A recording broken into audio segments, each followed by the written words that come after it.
मी काहीही मांडण्याच्या आधी पहिल्यांदा हे सांगितलं पाहिजे की मी एक आई आहे आणि आई म्हणून दुसऱ्या आईच्या वेदना संवेदना मी समजू शकते. एखादं बाळ जन्माला येतं त्यावेळेला कुठल्याही आई बाबांच्यासाठी त्या कुटुंबाच्यासाठी मोठा आनंद असतो आणि अशा वेळेला एखादं बाळ सकाळी जन्माला येतं, 12 तास त्याचा पुरता आनंद उपभोगला नाही तोपर्यंत ते बाळ अक्षरशः त्याचा होरपळून कोळसा व्हावा, म्हणजे त्याचं वर्णन सुद्धा आपल्याच्याने ती जीभ रेटत नाही की त्याच्या इतक्या वाईट पद्धतीने त्याचा मृत्यू व्हावा. आणि म्हणून शिवसेना उद्धव बाळासाहेब ठाकरे पक्षाच्या वतीने पक्षप्रमुख सन्मान्य उद्धव साहेबांनी या संपूर्ण घटनेची माहिती घेण्यासाठी म्हणून पक्षाच्या वतीने जी टीम पाठवली होती, ज्याच्यामध्ये सन्माननीय आमदार नितीन बापू देशमुख, आमदार गजानन भाऊ लवटे आणि मी आणि आमचे सगळे पदाधिकारी ते उपस्थित आहेत. अपेक्षा अशी होती की या रुग्णालयाकडनं काही माहिती आपल्याला मिळावी.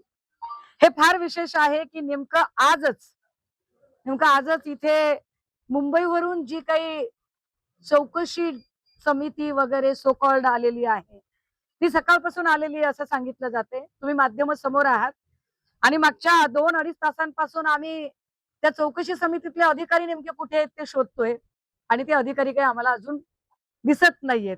सापडतील, कुठेतरी मिस्टर इंडिया झाले असतील, सापडतील ते. या सगळ्यांमध्ये जो महत्वाचा मुद्दा होता की व्हेंटिलेटरचं ऑडिट झालेलं होतं का. मला अजूनही मी त्यांना मगाचपासून स्ट्रक्चरल स्टेबिलिटी सर्टिफिकेट मागते जे मला मिळालेलं नाही. मी त्यांना इलेक्ट्रिकल ऑडिट मागते जे मला मिळालेलं नाही.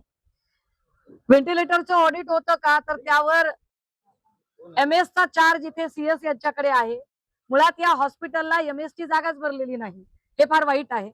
MS चा चार्ज CS कडे आहे. CS यांना विचारल्यावर ते म्हणतायत की मी वारंवार पत्र दिलेली आहेत. पत्र कुणाला दिलेली आहेत तर पत्र त्यांनी सार्वजनिक बांधकामला दिले ऍज पर रूल. सार्वजनिक बांधकाम विभागाला दिलेलं पत्र आमदार नितीन बापू देशमुख यांनी आता तपासून बघितलं.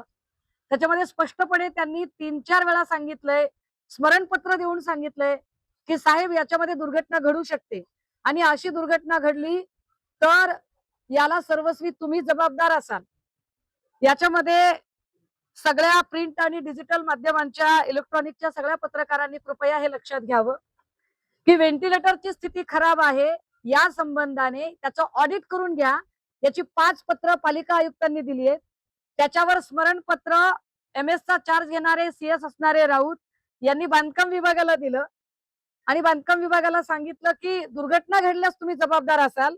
याचा स्पष्ट अर्थ हा आहे की दुर्घटना घडू शकते हे CS ना कल्पना होती.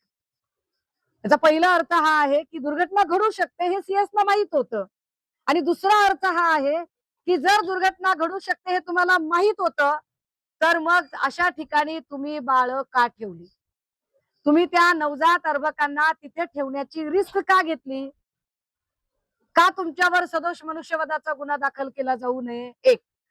दुसरं असं की जर पत्रामध्ये स्पष्ट सांगितलंय की सार्वजनिक बांधकाम विभागाला की तुम्ही ह्याची लवकर आम्हाला तपासणी करून द्या, ऑडिट करून द्या, मेंटेन करून द्या आणि नाही केलं तर झालेल्या दुर्घटनेला जबाबदार तुम्ही असाल, तर आता इन्चार्ज असणाऱ्या CS साहेबांनी तात्काळ या संबंधित डिपार्टमेंटच्या अगेन्स्ट FIR दाखल करणं अपेक्षित होतं, जी FIR अजूनही झालेली नाही. 2. या सगळ्या घटनेमध्ये मी जितक्या पण वेगवेगळ्या डीनशी बोलते, डॉक्टर्सशी बोलते, ज्यांचे मल्टी स्पेशालिटी हॉस्पिटल्स आहेत, जिथे की या सगळ्या प्रकारचे इक्विपमेंट्स असतात, त्यांच्याशी बोलते. त्याच्यानुसार व्हेंटिलेटरचा स्फोट होत नाही. व्हेंटिलेटरचा स्फोट होत नाही. महत्वाचं, शिल्लर कंपनी ही त्यातली त्यात चांगली कंपनी आहे असं सगळे सांगतात. जर हे असं असेल तर मग स्फोट का झाला तर त्याचं कारण जे दिसतं ते अतिशय म्हणजे काय म्हणता येईल की लोकल पद्धतीने केलेली वायरिंग, लोकलच्या ठेकेदारांकडून करून घेतलेलं काम, म्हणजे निविदेवर काम लाखो रुपयांचं दाखवायचं आणि तेच काम काही हजारांमध्ये उरकायचं, या पद्धतीने केलेलं काम.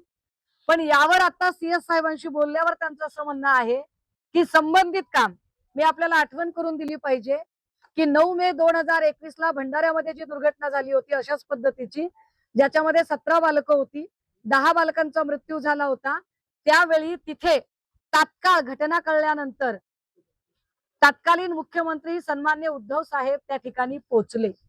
नुसते पोहोचले नाही, जाग्यावर 4 अधिकाऱ्यांना तात्काळ डिसमिस केलं गेलं, पदच्युत केलं गेलं त्या 4 जणांना.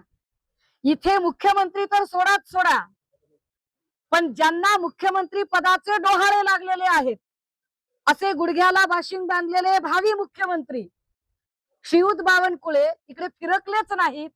हे किती विशेष आहे. बावनकुळे यांनी डीपीडीसीच्या बैठका घेणं अपेक्षित आहे. त्या डीपीडीसीच्या बैठकीमध्ये यांनी प्रस्ताव ठेवणं अपेक्षित आहे. CS राऊत यांचं म्हणणं आहे की आम्ही प्रस्ताव ठेवलाय आणि वारंवार ठेवलाय, पण त्या प्रस्तावाच्यासाठी ज्या आवश्यक पुढच्या तरतुदी आहेत, पूर्तता आहेत, त्या पालकमंत्री म्हणून श्रीयुत बावनकुळे यांनी करणं अपेक्षित आहे, पण ते त्यांनी केलंच नाही. कदाचित इकडे आल्यावर त्यांना ह्या सगळ्या कामांच्या पेक्षा त्यांच्या पक्षातले तोडणे फोडणे, अधूनमधून काय कशिनो बिशिनो जे काय असेल ते त्या कामांमधनं वेळ मिळाला नसेल. पण या सगळ्या हलगर्जीपणामुळे लेकरांच्या जीवाशी जो खेळ झालाय.